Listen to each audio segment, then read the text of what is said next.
Dabki road police station हद्दीतील खुनाच्या गंभीर गुन्ह्याखाली मुख्य आरोपीला सोशल मीडियावरून उघडपणे समर्थन देत दो समाजांमध्ये तेढ निर्माण करण्याचा प्रयत्न करणाऱ्या तिघांविरुद्ध पोलिसांनी तात्काळ गुन्हा दाखल करत कारवाई सुरू केली आहे।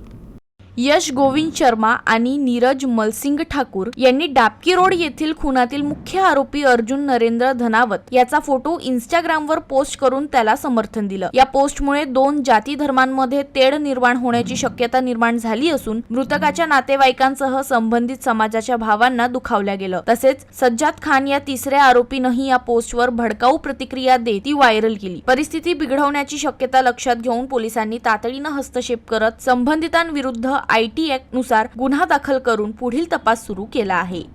पोलीस स्टेशन डाबकी रोड हद्दीमध्ये फिर्यादी आणि आरोपी दोन गट हे विरुद्ध जमातीचे होते।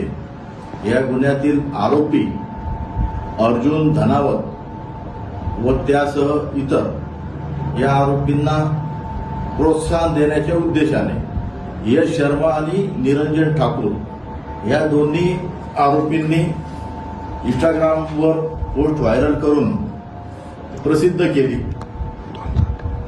त्यावरून पोलीस स्टेशन डाबकी येथे यश शर्मा आणि निरंजन ठाकूर यांच्या विरुद्ध गुन्हा दाखल करून आम्ही कायदेशीर कारवाई केलेली आहे।